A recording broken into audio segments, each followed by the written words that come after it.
নির্বাচনে, যুদ্ধে, বাণিজ্যে, সমাজে, সংস্কৃতিতে যেখানে যা খবর হচ্ছে সেই খবর অনেক সময় বলতে চায় খবরেরও বেশি কিছু। তেমন খবর নিয়ে আমাদের প্রতিদিনের একাত্ম সংযোগ। প্রধানমন্ত্রী শেখ হাসিনা বর্তমানে দ্বিপাক্ষিক সফরে চীনে রয়েছেন। বাংলাদেশে এখন বিনিয়োগের সেরা জায়গা উল্লেখ করে চীনা ব্যবসায়ীদের তিনি আহ্বান জানিয়েছেন বাংলাদেশে বিনিয়োগ করার জন্য। বেইজিংয়ে বাংলাদেশ এবং চীনের মধ্যে বাণিজ্য, ব্যবসা ও বিনিয়োগের সুযোগ সুবিধা বিষয়ক সম্মেলনে যোগ দিয়ে প্রধানমন্ত্রী বলেন, চীনের সঙ্গে সুসম্পর্কের এমন ধারাবাহিকতা বজায় থাকলে বাংলাদেশ আরও এগিয়ে যাবে। সহকর্মী জুলি আলম জানাচ্ছেন বিস্তারিত। Prime Minister to come up on the stage. চীন সফরের দ্বিতীয় দিন বেইজিং এর ওয়ার্ল্ড সামিট উইংয়ে বাংলাদেশ ও চীনের মধ্যে বাণিজ্য, ব্যবসা ও বিনিয়োগের সুযোগ সুবিধা বিষয়ক সম্মেলনে যোগ দেন প্রধানমন্ত্রী শেখ হাসিনা। সেখানে চীন ও বাংলাদেশের 1000-এর বেশি বিনিয়োগকারী যোগ দেন। বাংলাদেশে বিনিয়োগে চীনাদের আরো উৎসাহিত করতে তাদের সাথে কথা বলেন শেখ হাসিনা। বাংলাদেশ মূলত চীন থেকে শিল্পের কাঁচামাল, বিভিন্ন যন্ত্রপাতি ও বৈদ্যুতিক পণ্য আমদানি করে। এ সকল পণ্যের কারখানাও বাংলাদেশে স্থাপন করা যেতে পারে বলে উল্লেখ করেন প্রধানমন্ত্রী। China is our largest partner with trade volumes increasing year by year. However, there remains immense potential to further expand our trade ties.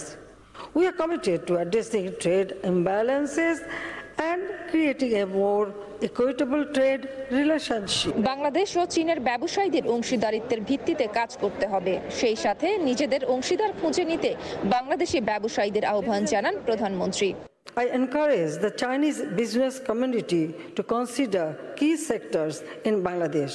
সম্মেলনে প্রধানমন্ত্রী শেখ হাসিনার উপস্থিতিতে 16টি সমঝোতা স্মারক ও চুক্তি হয় বাংলাদেশ ও চীনের ব্যবসায়ীদের।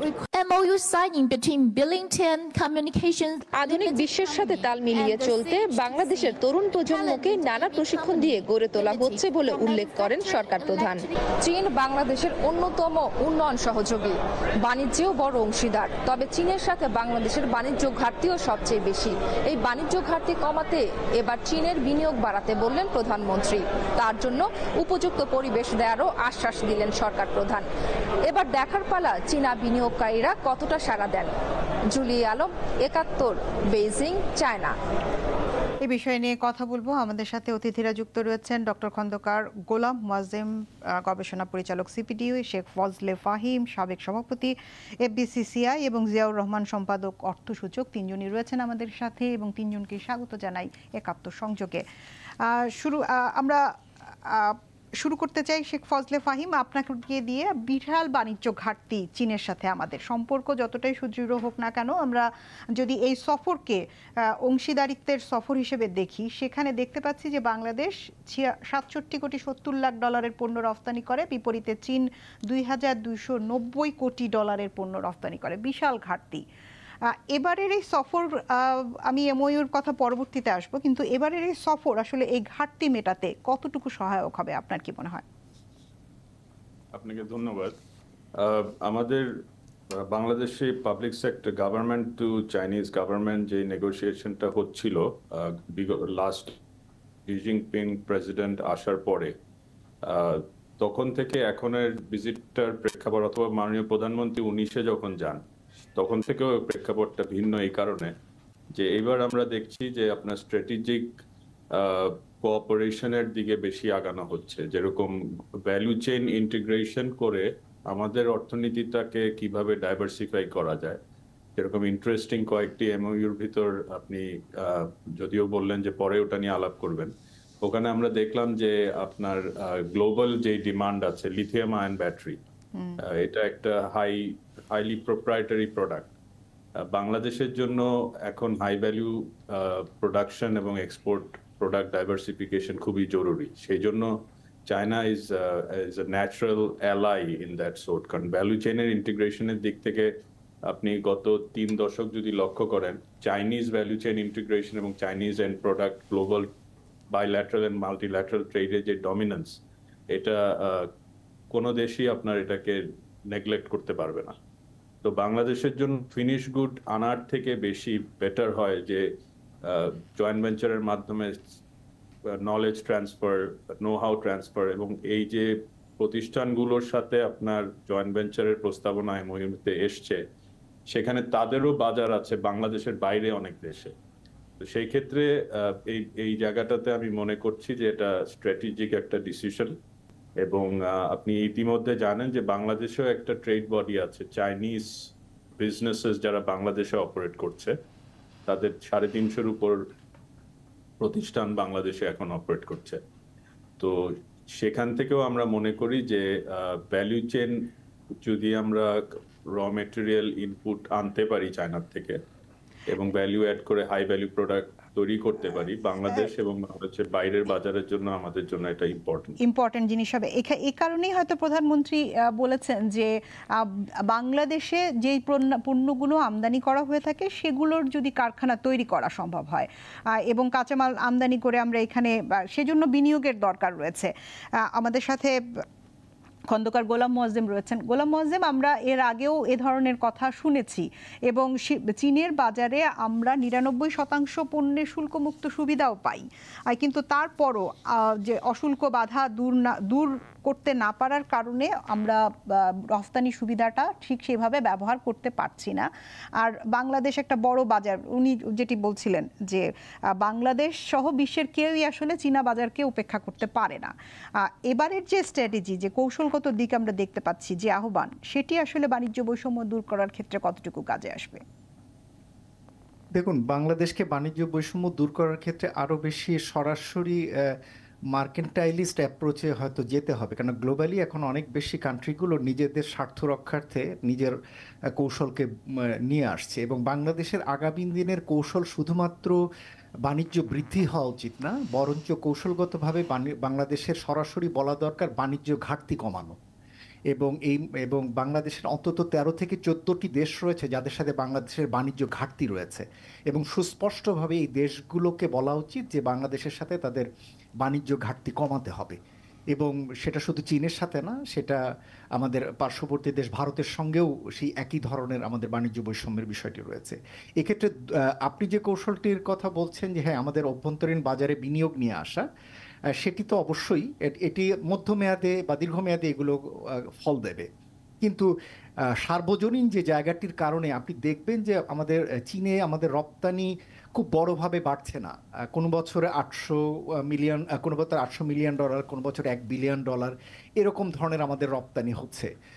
এবং এখন পর্যন্ত দীর্ঘদিন থাকার পরেও কিন্তু আমরা চীনে আমাদের রপ্তানি অত বাড়াতে পারিনি। তার একটা বড় কারণ হলো চীনের 99% পণ্যে শুল্কমুক্ত সুবিধা দিলেও চীনের ক্ষেত্রে ডোমেস্টিক ভ্যালু অ্যাডিশন বলে একটা ক্রাইটেরিয়া রয়েছে, অর্থাৎ অভ্যন্তরীণ পর্যায়ে মূল্য সংযোজনের ক্ষেত্রে উচ্চ মাত্রা ধরা আছে, অর্থাৎ 35% পর্যন্ত অভ্যন্তরীণ বাজারে মূল্য সংযোজিত হতে হবে, যেটা আমাদের খুব কম সংখ্যক পণ্যই ওটি পারে। আনলেস এই জায়গাটিতে বড় পরিবর্তন না আসছে, এখানে আসলে 100% শুল্কমুক্ত সুবিধা দিলেও 100% সুবিধা দিলেও কিন্তু যদি ওটা থাকে, ওই ভ্যালু অ্যাডিশন ক্রাইটেরিয়া যদি থেকে যায়, তাহলে আমরা পারবো না।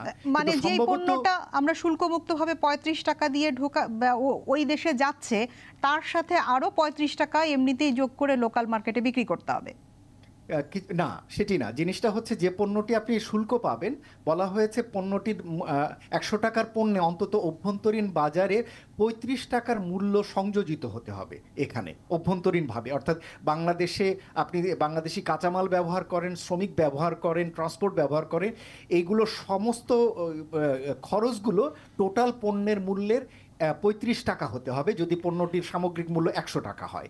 এটি কিন্তু আমরা খুব বেশি পারি না। এই 35% ভ্যালু অ্যাডিশন খুব সহজ কোনো বিষয় না। এমনকি গার্মেন্টসের ক্ষেত্রেও আমরা অধিকাংশ গার্মেন্টস পণ্যে কিন্তু এটি পারি না। সুতরাং সেই জায়গাটির ক্ষেত্রে মূল্য সংযোজনের এই উচ্চ মাত্রা যদি থেকে যায়, তাহলে কিন্তু আমাদের 100% দিলেও আমরা ওটি পারবো না। কিন্তু আমি যদি সঠিক বুঝে থাকি, বড় পরিবর্তন দরকার। আমি যদি সঠিক বুঝে থাকি, তাহলে প্রধানমন্ত্রীর যে আহ্বান যে এখানে চীনা বিনিয়োগ নিয়ে আসা, কাঁচামাল নিয়ে আসা, সেক্ষেত্রে তো এই সমস্যাটির সমাধান হতেই পারে অংশত। কিন্তু মনে রাখবেন যে বিনিয়োগ প্রক্রিয়াটি খুব সহজে, খুব স্মুথলি, খুব দ্রুত হয় না। বিনিয়োগকারী তার বিনিয়োগের পরিবেশ দেখেন, কাঁচামালের প্রাপ্যতা দেখেন, বিদ্যুৎ জ্বালানির অবস্থান দেখেন, বৈদেশিক মুদ্রার লেনদেন দেখেন, তিনি তার রিপ্যাট্রিয়েশন করতে পারবেন কিনা প্রফিট ঠিক মতো, সেই ধরনের বিষয়গুলো দেখেন, যেখানে আমাদের এখন বেশ কিছু চ্যালেঞ্জ রয়েছে। কিন্তু আমরা তো বলি যে আমরা বিনিয়োগকারীদের ক্ষেত্রে সর্বোচ্চ সুবিধা দিচ্ছি, দারুণ মুক্ত, সবচেয়ে সহজ শর্তে তারা এখন বিনিয়োগ করতে পারবেন। এই কথাগুলোর মধ্যে ফাঁকিটা কোথায় তাহলে? ফাঁকটা হলো আমরা যা বলি তা আমরা বাস্তবে করে দেখাতে পারি না, এবং সেখানে একটা বড় চ্যালেঞ্জ হচ্ছে এই মুহূর্তে আমাদের অবকাঠামো খাতে গ্যাসের স্বল্পতা রয়েছে, বিদ্যুতের স্বল্পতা যাচ্ছে বিনিয়োগকারীদের জন্য, যেটা দুশ্চিন্তার কারণ। উচ্চ মূল্য, কনসিস্টেন্ট পলিসি না, এখানে হুট করে পলিসি চেঞ্জ হয়, ফলে পণ্য মূল্য বেড়ে যায় যে কোনো উৎপাদন খরচে। এবং একই সাথে যেটা বলছিলাম যে বিনিয়োগকারীরা যদি এখানে আসতে চান, তিনি বৈদেশিক মুদ্রা তিনি প্রফিট রিপ্যাট্রিয়েট করতে চান, কিন্তু এই মুহূর্তে আমাদের ফরেন এক্সচেঞ্জ রিজার্ভের একটা টানাপোড়েন চলছে। সুতরাং এই ধরনের চ্যালেঞ্জগুলো কিন্তু তারা খুব ঘনিষ্ঠভাবে পর্যবেক্ষণ করে। কিন্তু এত কিছুর পরেও আমি বলবো যে আমাদের আগামী দিনে সম্ভাবনা রয়েছে। অন্তত চীন যেভাবে কৌশলগতভাবে বাংলাদেশকে গুরুত্ব দিচ্ছে, এটা খুবই একটা ইতিবাচক দিক। কাছাকাছি আসতে হলে বাণিজ্য বৃদ্ধি তো করতেই হবে, অর্থ না হলে তো আর পরবর্তী ধাপে আলোচনায় যাওয়া সম্ভব নয়। সবকিছুর মূলেই কিন্তু অর্থনৈতিক আলোচনা থাকে। আমাদের সাথে জিয়াউর রহমান রয়েছেন। জিয়াউর রহমান, আমরা দেখতে পাচ্ছি যে মোট 16টি এমওইউ হয়েছে, এটি বেসরকারি খাতে। আগামীকাল সরকারিভাবে এমওইউ যেগুলো হবে সেগুলো, কিন্তু আজকে যে 16টি এমওইউ হয়েছে তার মধ্যে $490 মিলিয়ন বিনিয়োগ আমরা দেখতে পাচ্ছি বেসরকারি খাতে। আমরা আলোচনায় ছিলাম যে বাণিজ্য বৃদ্ধি বা চীনের সাথে বাণিজ্য গ্যাপ কমানোর যে বিষয়টি, এই যে বিনিয়োগ $490 মিলিয়ন, এটি কতটুকু সহায়ক হবে? নিঃসন্দেহে যে সমঝোতাগুলো হয়েছে, স্মারকগুলো হয়েছে, যদি শেষ পর্যন্ত সে বিনিয়োগগুলো আনা যায় তাহলে আমাদের জন্য অনেক ভালো একটি কাজ হবে। এখানে কর্মসংস্থান হবে, আমাদের এক্সপোর্ট বাড়বে, আমাদের রিজার্ভের উপর ইতিবাচক প্রভাব পড়বে। কিন্তু মনে রাখতে হবে যে এই সমঝোতা স্মারক হচ্ছে একটা প্রাথমিক সম্মতির পর্যায়ে।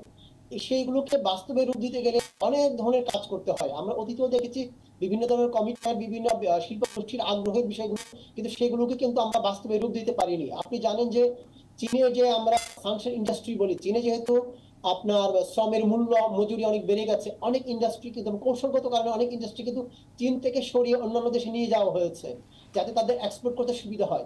আমরা আশা করেছিলাম কিন্তু এর আগের সময়ে যে এই ধরনের কিছু ইন্ডাস্ট্রি বাংলাদেশে আসবে। আমরা কিন্তু ওই ধরনের ইন্ডাস্ট্রিকে বাংলাদেশে রিলোকেশন যেগুলো হয়েছে, রিলোকেট, সেগুলো বাংলাদেশে খুব একটা আসেনি, একেবারেই আসেনি বলা যায়। সেগুলো অন্যান্য দেশে গেছে, কম্বোডিয়ায় গিয়েছে, ভিয়েতনামে গিয়েছে, এমনকি কিছু বিনিয়োগ ইন্ডিয়াতে পর্যন্ত এসেছে। সুতরাং আপনাকে যদি সেগুলো আনতে হয়, এই যে আগ্রহ তৈরি হয়েছে, সে আগ্রহকে বাস্তবায়ন করার জন্য যে কাজগুলো, প্রস্তুতিগুলো দরকার সেগুলো করতে হবে। কিছুটা কিন্তু আভাস দিয়েছেন মুয়াজ্জেম ভাই, সেটি হলো যে আপনি কেউ তো, এটা তো এরকম দাওয়াত খাওয়ার মতো না যে একবার আসলে খেয়ে ভালো মতো খাওয়া যায় হোক চলে গেলেন। বিনিয়োগকারী যখন আসবে তিনি দীর্ঘমেয়াদে এখানে বিনিয়োগ করতে চাইবেন, দীর্ঘমেয়াদে থাকতে চাইবেন, এবং তার বিনিয়োগ থেকে ভালো একটা রিটার্ন উনি কিন্তু আশা করবেন। সেই রিটার্নের জন্য অনেকগুলো বিষয় তারা বিবেচনায় নেয়। সেই বিবেচনার মধ্যে ধরেন আপনি অবকাঠামো একটি বিষয়, আপনার ফরেন কারেন্সির স্ট্যাবিলিটি, বিনিময় হার যেটি, সেটির একটি স্থিতিশীলতার বিষয়, রাজনৈতিক স্থিতিশীলতার বিষয়, সকল কিছু মিলে যদি আপনি দেখেন রাজনৈতিক স্থিতিশীলতা ছাড়া আর কোনো কিছু কিন্তু আমাদের পক্ষে নাই। এই মুহূর্তে রাজনৈতিক স্থিতিশীলতা তো একটি রয়েছে দেশে, কিন্তু রাজনৈতিক যে এটি ছাড়া বাকি কোনো কিছু কিন্তু আমাদের অনুকূলে নাই। আপনার জ্বালানি বিদ্যুতের একটা তীব্র সংকট চলছে, আপনার বিনিময় হার একটা অস্থিতিশীলতা চলছে, রিজার্ভের উপর চাপ আছে। একটু আগে যেটি বললেন আপনি, কিছুদিন আগে কিন্তু প্রধানমন্ত্রীর যে বেসরকারি বিনিয়োগ বিষয়ক উপদেষ্টা, উনি নিজে স্বীকার করেছেন যে মার্কিন যুক্তরাষ্ট্রে যে লু সাহেব এসেছিলেন, উনি কিন্তু এক ফাঁকে বৈঠকে বলেছিলেন যে মার্কিন কোম্পানিগুলো তাদের যে প্রফিট, সে প্রফিট কিন্তু নিতে পারছে, রিপ্রেজেন্ট করতে পারছে না। আমি পুঁজিবাজার নিয়ে কাজ করি, আমি জানি পুঁজিবাজার যেসব বহুজাতিক কোম্পানিগুলো লিস্টেড আছে তাদের অনেকগুলোই তাদের কিন্তু লভ্যাংশ তাদের নিজ দেশে নিয়ে যেতে পারছে না, এবং অনেক কোম্পানি আছে এবার লভ্যাংশই কম দিয়েছে। কারণ কি, লভ্যাংশ তো তারা নিতে পারছে না। তাহলে যদি বেশি লভ্যাংশ দেয় তাহলে স্থানীয়রা পাবে ঠিকই, কিন্তু বিদেশি যে স্পন্সর আছে তারা পাবে না। এইরকম জায়গাগুলো আমাদের কাজ করতে হবে। আমরা যে চুক্তিগুলো, এমওইউ গুলো হয়েছে, তার মধ্যে দেখা যাচ্ছে পুঁজিবাজারে $20 মিলিয়ন বিনিয়োগ রয়েছে। এটি কি পুঁজিবাজারে আসলে কোনো ধরনের প্রভাব ফেলবে?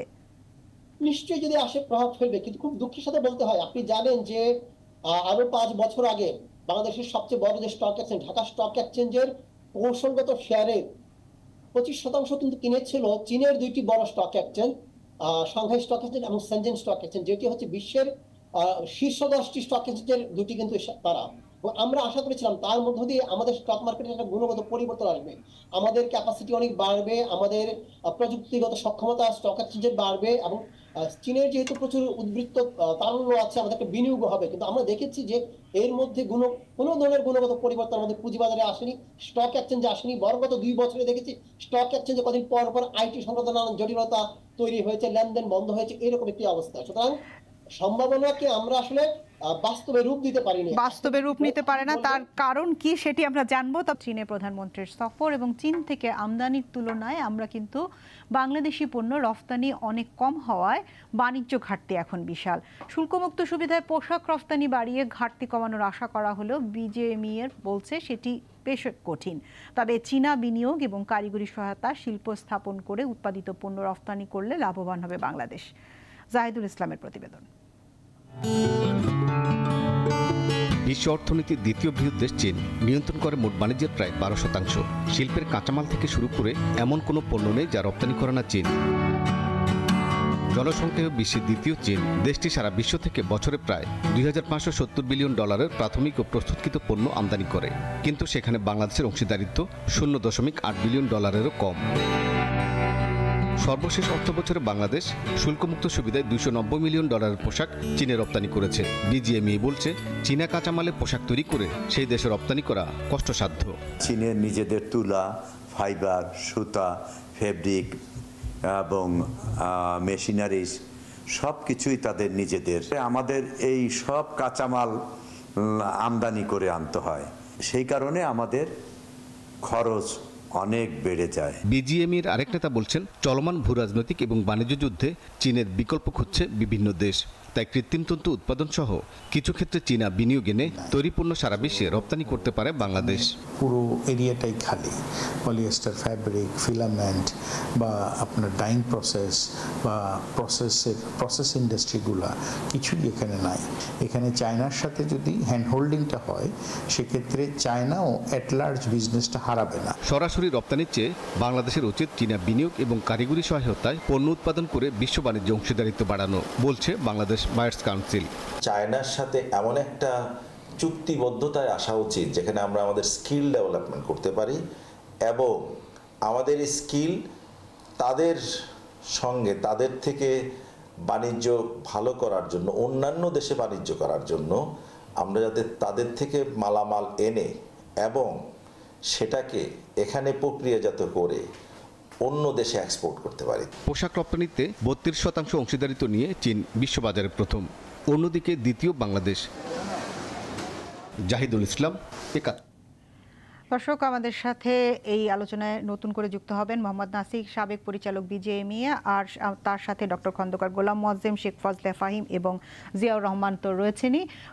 শুরুতে আমরা এই অংশে মোহাম্মদ নাসির আপনার কাছ থেকে শুনতে চাই, আমরা যেই চীনের পণ্য সে দেশ থেকে নিয়ে এসে কাঁচামাল নিয়ে এসে তৈরি পোশাক তৈরি করে সেখানে আবার রফতানি করার চেয়ে বলা হচ্ছে যে বিশ্ববাজারের দিকে তাকানোর জন্য, ঠিক কি কি ধরনের বাধা আসলে রয়েছে যার কারণে লাভবান হতে পারছে না বাংলাদেশের এই উৎপাদন খাত?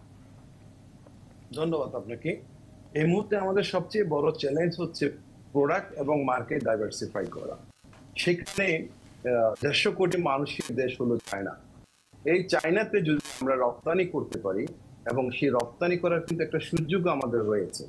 সেখানে মোয়াজ্জেম ভাইয়ের কথাগুলো আমি শুনছিলাম, যে বাধাটি হচ্ছে সেটা হলো আমাদের ভ্যালু এডিশন।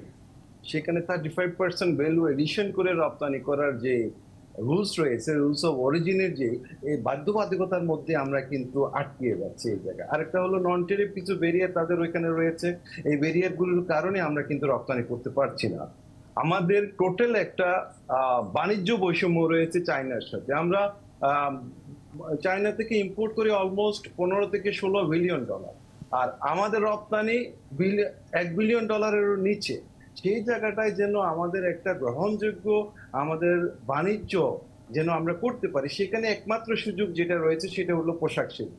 তার কারণ হচ্ছে আস্তে আস্তে কিন্তু চাইনিজ যে পোশাক রপ্তানি সেটা অনেকাংশে তাদের কস্টিং কিন্তু বেড়ে যাচ্ছে। সেখানে আমাদের প্রবেশাধিকার যদি হয়, এই বাংলাদেশের এই শিল্পটা দুটো দেশে যদি আমরা প্রবেশাধিকার করতে পারি, একটা হলো চায়না আর একটা হলো আমাদের প্রতিবেশী ভারত, দুটো জায়েন্ট দেশ, এই দুটো দেশে যদি আমরা প্রবেশ করতে পারি তাহলে কিন্তু আমরা যে প্রবলেমগুলো ফেস করছি সেগুলো অনেকাংশে আমাদের কমে যাবে এবং চায়নাতে যে সুযোগটা রয়েছে, চায়নাতে একটা চুক্তির মাধ্যমে ৮,২৫৬টি আইটেম কিন্তু শুল্কমুক্ত প্রবেশাধিকার রয়েছে, কিন্তু আমরা ওই যে আপনার অরিজিনের কারণে আমরা সেখানে কিন্তু বাধাগ্রস্ত হচ্ছে। সেই জায়গাটায় আমরা যদি ওখান থেকে এখনো কিন্তু 60% ওভেন ফেব্রিক কিন্তু আমরা চায়না থেকে আমদানি করে থাকি। আমাদের এখন অনেকগুলো ইকোনমিক জোন হয়েছে, এই ইকোনমিক জোনগুলোতে যদি কিন্তু আমার প্রশ্নটা হচ্ছে যে আমরা ধরেন চায়না থেকে আমদানিও করলাম না, আবার চায়নায় বিক্রিও করলাম না, যদি এই এত বড় একটি শর্ত ভ্যালু এডিশন রুলস অফ অরিজিনের এই শর্ত যদি না উঠে যায়, সেক্ষেত্রে কি আমরা অন্য কোনো প্রোডাক্টের দিকে মনোযোগ দিতে পারি কিনা, নাকি সকল প্রোডাক্টের ক্ষেত্রে আমদানি না করে তো আমার এই শিল্প টিকবে না, এটা তো অবান্তর। আমাকে চায়না থেকে র মেটেরিয়ালস, ডাইস, কেমিক্যাল, আমার সব ফেব্রিক আনতে হবে, তাহলেই কিন্তু আমার এক্সপোর্টটা হবে। আমি বললাম যে আমাদের 60%, আমি যেটা বলতে চাইছিলাম 60% ফেব্রিক এখনো ওভেন ফেব্রিক চায়না থেকে বাংলাদেশে ইম্পোর্ট করে আনতে হবে। সেই ইন্ডাস্ট্রিগুলো বাংলাদেশে করার কিন্তু যথেষ্ট সুযোগ রয়েছে। মাননীয় প্রধানমন্ত্রী এখন যে এমওইউ গুলি করছেন, তার মাধ্যমে যদি আমাদের যে ইকোনমিক জোনগুলোতে আমরা যদি বড় টেক্সটাইল মিলগুলো আমরা এখানে করতে পারি, সেখানে কিন্তু আমরা অনেক বেশি উপকৃত হব। খন্দকার গোলাম মোয়াজ্জেম, এই যে আমরা চায়না থেকে 60% প্রোডাক্ট আমদানি করে থাকি, এটির কি কারণ? আমরা এখানে সেটি উৎপাদন করতে পারি না সেই কারণ, নাকি আমদানির বাধ্যবাধকতা রয়েছে? না, কোনো বাধ্যবাধকতা নেই। আমাদের উৎপাদন সক্ষমতা সীমিত, আমাদের নাই বলছি না, সীমিত। এবং কিন্তু আমরা আমদানিকৃত পণ্য কাঁচামাল ব্যবহার করি, কিন্তু আমরা বিশ্ববাজারে প্রতিযোগিতা সক্ষমতা ধরে রেখেছি। এটা আমাদের একটা বড় শক্তি, যেটা ভারতের মতো অভ্যন্তরীণ পর্যায়ে টেক্সটাইল পণ্য উৎপাদন করেও বাংলাদেশের সাথে তারা প্রতিযোগিতায় পারছে না। সুতরাং আমাদের সক্ষমতা রয়েছে। আমাদের চীনের উপরে আমাদের বাণিজ্য সহযোগিতা অব্যাহত রাখতে হবে, এমনকি এটা আগামী দিনে আরো স্ট্রং করতে হবে, সেটি নিয়ে কোনো সন্দেহ নেই। যেটি দরকার সেটা হচ্ছে চীনের সাথে আমাদের আগামী দিনের জন্য একটি কম্প্রিহেন্সিভ ইকোনমিক পার্টনারশিপ এগ্রিমেন্টে যেতে হবে, সেপা, যেটির ভিতরে এই যে ভ্যালুয়েশন ক্রাইটেরিয়া যেটির কারণে পাচ্ছি না, সেটিকে তখন চীন আসলে নেগোশিয়েট করে ওই জায়গাটিকে আমরা কমিয়ে আনতে পারবো। আমি যতদূর জানি যে চীনের সঙ্গে এই মুহূর্তে ওই সেপা নিয়ে একটি অ্যাসেসমেন্ট প্রক্রিয়া চলছে, যেটা বাংলাদেশ এবং চীন মিলে যৌথভাবে গবেষণাটি করছে। সুতরাং সেটি যদি শেষ হয়ে যায় এবং সেখানে যদি ভ্যালুয়েশনের ক্রাইটেরিয়াটিকে যদি কমিয়ে আনা যায়, তাহলে অবশ্যই বাংলাদেশের সুযোগ চীনে বাড়বে। এটি একটি দিক। আর একটি দিক হলো চীন বাংলাদেশে নতুন খাতে বিনিয়োগ বাড়াচ্ছে। চীন এই মুহূর্তে বিদ্যুৎ খাতে বড় রকমের বিনিয়োগকারী, এবং নবায়নযোগ্য জ্বালানি যেটাকে চীন বলছে গ্রিন টেকনোলজি, গ্রিন ইনভেস্টমেন্টস, এবং চীনের যেটা জিডিআই, যেটাকে ওরা গ্লোবাল ডেভেলপমেন্ট ইনিশিয়েটিভ বলে থাকে, তারও কিন্তু একটা বড় অংশ হচ্ছে এই গ্রিন ইনিশিয়েটিভগুলো।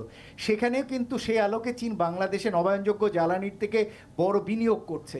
একটু আগে জনাব ফজলে ফাহিম বলছিলেন যে লিথিয়াম ব্যাটারির মতো বিষয়গুলো, যেগুলো গ্লোবালি এখন সবাই এই ধরনের কারখানাগুলোর জন্য হন্যে হয়ে খুঁজছে, র মেটেরিয়াল খুঁজছে, এই ধরনের কারখানাগুলো যদি বাংলাদেশে আসতে পারে, সিকি পরিমাণেও যদি আসে, তাহলেও আমাদের স্টোরেজ সিস্টেম, ব্যাটারি সিস্টেমগুলো অনেক বেশি ইমপ্রুভ করতে পারবে, যেটা আমাদের নিজেদের জন্য এমনকি রপ্তানি খাতের জন্য একটা বড় সুযোগ তৈরি করবে। সুতরাং আগামী দিনে আমরা আরো স্ট্রং পার্টনারশিপ চাই চীনের সঙ্গে।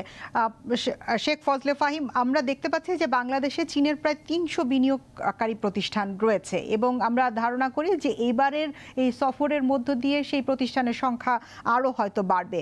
কিন্তু আমরা যদি চীনের সাথে যে সেপা অথবা এফটিএ যেটি হোক না কেন, এগুলো যদি না করার আগেই জেনারেল বিজনেসের দিকে এগোতে থাকি, অর্থাৎ কোনো ধরনের বিশেষায়িত চুক্তির বাইরে থেকেই যদি এগোতে থাকি, তাহলে আসলে কতটুকু বাণিজ্য বৃদ্ধি করা সম্ভব হবে বা বিনিয়োগ বৃদ্ধি করা সম্ভব হবে? চীনের সাথে আমাদের এখন কারেন্টলি তো বাইল্যাটারাল ফ্রেমওয়ার্ক আছেই, কম্প্রিহেন্সিভ ইকোনমিক পার্টনারশিপ এগ্রিমেন্টের, অথবা আপনি আমাদের ট্রেড ইমব্যালেন্স, ট্রেড ডেফিসিটের কথা যেটা বারবার আসছে, এটার পিছনে কিন্তু এমন না যে বাংলাদেশের অনেক পণ্য আমরা তৈরি করছি, high value products, entry level products, অথবা মিড টিয়ার প্রোডাক্টস, অথবা সানরাইজ সেক্টরের প্রোডাক্টস, যেগুলো আমাদের বাজারে ঢুকতে পারছে না চাইনিজ বাজারে। বিষয়টা কিন্তু তা না। এই কারণেই আমরা মনে করি যে এই ধরনের সফর, যেখানে সরকার প্রধান ডেলিগেশন লিড করে, ওই দেশের চাইনিজ লিডারশিপের সাথেও আপনার bilateral government public sector MoU হয়, এবং প্রাইভেট সেক্টর এবং আপনার এঙ্গেজ করে ওদের সিসিপিআইটির সাথে, আমাদের এখান থেকে বিসিসিআই মেম্বার্সরা গিয়েছে লিডারশিপ। আলোচনা করছিলাম প্রধানমন্ত্রীর চীন সফর প্রসঙ্গে, এবং প্রধানমন্ত্রী গতকাল গিয়েছেন। আগামীকাল আজকের যে কর্মসূচি সেখানে প্রায় বিজনেস সামিট করেছেন, সেখানে 16টি এমওইউ স্বাক্ষর হয়েছে। কিন্তু কালকে আমরা দেখতে পাচ্ছি যে চীনের রাষ্ট্রপতির সাথে কালকের দ্বিপাক্ষিক বৈঠক, এবং তারপর 15 থেকে 20 থেকে 22টির মতো সমঝোতা স্মারক রয়েছে, এবং তারপর শি জিনপিং এর সাথে সাক্ষাৎ হবে। আমরা যদি আজকের যেমন বিজনেস সামিট হয়েছে, কালকে কিন্তু আমরা কৌশলগত অবস্থানের ব্যাখ্যাটা সেটা সামনের দিকে দেখতে পাবো, এবং সরকারি পর্যায়ে যে চুক্তিগুলো হবে, এমওইউগুলো হবে, সেগুলো আমরা সামনে দেখতে পাবো। আমরা জিয়াউর রহমান, আপনার কাছ থেকে মন্তব্য জানতে চাই যে অবশ্যই উন্নয়ন অংশীদার হিসেবে চীন আমাদের জন্য গুরুত্বপূর্ণ অংশীদার, এবং বাংলাদেশে বিনিয়োগের ক্ষেত্রেও, ঋণের ক্ষেত্রেও চীনের অবস্থান তৃতীয়, বিনিয়োগের ক্ষেত্রেও তারা উচ্চ অবস্থানে রয়েছে। এই 2 দিনের সফরকে 4 দিনের মধ্যে 2 দিনই তো মোটামুটি কর্মক্ষেত্র। কালকের সফরটাকে কালকের অনুষ্ঠান সূচিকে আপনি কিভাবে দেখছেন? নিঃসন্দেহে অনেক গুরুত্বপূর্ণ, অনেকগুলো সমঝোতা স্মারক হবে, এবং শি জিনপিং এর সাথে যখন প্রধানমন্ত্রীর বৈঠকটি হবে, আমরা মনে করি যে অনেক ইতিবাচক জিনিস বের হয়ে আসবে। আরেকটা জিনিস মনে রাখতে হবে যে সেটা হলো যে চীনের কাছে বাংলাদেশ সবসময় গুরুত্বপূর্ণ ছিল কৌশলগত কারণে, কিন্তু এখনকার পরিস্থিতি আরো বেশি গুরুত্বপূর্ণ করে তুলেছে আমাদেরকে, কারণ গ্লোবালি বিশেষ করে পশ্চিমাদের কাছে কিন্তু এখন চীন একটি বড় থ্রেট, ওরা একটা বড় চ্যালেঞ্জের মধ্যে পড়ে গেছে চীন, এবং সেই চ্যালেঞ্জের কারণেই কিন্তু তার মোকাবেলার কারণে তাদেরকে অনেক জায়গায় কিন্তু ফুটপ্রিন্ট বাড়াতে হবে। তার মধ্যে বাংলাদেশেও একটি বড় জায়গা যেখানে তার ফুটপ্রিন্ট বাড়ানো দরকার। তো আমরা মনে করি যে এই গুরুত্বটাকে উপলব্ধি করে চীন চাইবে কিভাবে তার উপস্থিতিটা এখানে বাড়ানো যায়। এবং মাননীয় প্রধানমন্ত্রী এর আগেও 2 বার সফর করছেন চীন, এবার গিয়েছেন 3য়বারের মতো, এবং উনি আন্তরিকভাবে চেষ্টা করছেন যে পরিবেশ তৈরি করছেন সরকারের সাথে এবং বেসরকারি সেক্টরের সাথে। কিন্তু এই জায়গায় যে ফলোআপ গুলো হয়, আমরা মনে করি যে পরবর্তী ফলাফলের উপর নির্ভর করবে সুফল কতটুকু আসবে। উনি তো একটি পরিবেশ তৈরি করেছেন, ব্র্যান্ডিং তৈরি করেছেন, নীতিগত একটা স্বপ্ন তৈরি করে দিচ্ছেন। এরপরে যে এক্সিকিউশন দায়িত্ব আমাদের যাদের আছে, সেই এক্সিকিউশন লেভেলে এসে আসলে অনেক কিছু থমকে যায়। অনেক সময় যে পরিবেশ উনি তৈরি করে দেন, তার সুফলটা আমরা আসলে ক্যাশ করতে পারছি না। তো আমরা মনে করি যে আজকে যে সমঝোতা স্মারকগুলো হলো এবং আগামীকাল যা যা হবে, সেইগুলোকে যেন আমরা আমাদের মতো করে আমাদের দেশের স্বার্থে বাস্তবায়ন করতে পারি, ফলোআপটা যেন সেরকম হয়। এই যে আমাদের দেশের স্বার্থে বাস্তবায়ন করতে পারি, মোহাম্মদ নাসির, আমরা বেশ কিছু শুল্ক অশুল্ক বাধার কথা বলছিলাম, যেটি কালকের যে দ্বিপাক্ষিক বৈঠক রয়েছে, এবং রাজনৈতিক পর্যায়ে সদিচ্ছা থেকেই কি এটি দূর করা সম্ভব কিনা? অবশ্যই সম্ভব। আমি মনে করি বর্তমানে জিও পলিটিক্সের কারণে যেখানে চায়নার অবস্থান, সেখানে বাংলাদেশ এখন যদি স্মার্টলি ইকোনমিক ডিপ্লোমেসির মাধ্যমে যদি চেষ্টা করে, আমি মনে করি আমাদের যে রুলস অফ অরিজিন এবং নন ট্যারিফ ব্যারিয়ার যেগুলি রয়েছে, সেগুলি অনেকাংশে দূর করা সম্ভব হবে। এবং আমি মনে করি বাংলাদেশের আজকের যে উন্নয়ন পার্টনার হিসেবে চায়না যে কাজগুলি করেছে এবং ভবিষ্যতেও করবে, তারা অঙ্গীকার করছে, বাংলাদেশের পাশে তারা দাঁড়াচ্ছে। সেখানে আমাদের যারা নীতি নির্ধারক মাননীয় প্রধানমন্ত্রী আছেন, আমাদের প্রধান রপ্তানি খাত হলো আপনার পোশাক শিল্প। এই শিল্পটা যদি ভালোভাবে এক্সপোর্ট আমরা করতে পারি, আমাদের এক্সপোর্টটা যদি বাড়ানো যায়, তাহলে কিন্তু আমাদের যে ডলার সংকট রয়েছে সেটা অনেকাংশে কমে যাবে। যার কারণে মাননীয় প্রধানমন্ত্রী এখন যে টিম নিয়ে আপনার বেজিং এ রয়েছেন, সেখানে আমি মনে করি যে আমাদের যে বাধাগুলি রয়েছে আমাদের রপ্তানি করার জন্য 160টা আইটেম কিন্তু অন্তর্ভুক্ত করা আছে আপনার ডিউটি ফ্রি অ্যাক্সেসের মধ্যে, কিন্তু আমরা আটকে যাচ্ছি অন্য জায়গায়। সেটা হচ্ছে আমরা রুলস অফ অরিজিনের কারণে আমাদের ভ্যালু এডিশনের বিষয়টা, সেখানেই বাংলাদেশ বারবার আটকে যাচ্ছে। সেই জায়গাটা যদি আমরা অবমুক্ত করতে পারি, তা এখান থেকে শিথিল করতে পারে। বর্তমানে একটা এমইউ কিন্তু একটা সিম্পল জিনিস, সেই এমইউ কে আপনার এগ্রিমেন্ট পর্যন্ত নিয়ে এসে সেটাকে যদি বাস্তবায়ন করা অনেক কঠিন কাজ। সেই কঠিন কাজটাকে স্মার্টলি ইকোনমিক ডিপ্লোমেসির মাধ্যমে শেষ করে যদি এগিয়ে নিয়ে যাওয়া যায়, তাহলে সেটা সুফল আমরা ভোগ করতে পারবো, সুফল নিশ্চয়ই আমরা পাবো। এবং সেই আশাতেই কিন্তু আমাদের 95 সদস্যের একটি ব্যবসায়ী দল প্রধানমন্ত্রীর সাথে এবার চীন গেছেন। শেখ ফজলে ফাহিম, আমরা এক্সপোর্ট ডাইভার্সিফিকেশন, বহুমুখীকরণের কথা বলছি। এবারের সফরে আজকে পর্যন্ত যে কয়টি এমওইউ হয়েছে, তার মধ্য দিয়ে কি আপনার কাছে মনে হয় যে এটি আমরা তৈরি পোশাক থেকে অন্যান্য খাতের দিকেও যেতে পারবো? জনাব ফজলে ফাহিম এই মুহূর্তে নেই এখানে। আমার ওনার সংযুক্তি হয়তো কেটে গেছে। ডক্টর খন্দকার গোলাম মোয়াজ্জেম, আপনার কাছেও একই প্রশ্ন রাখতে চাই।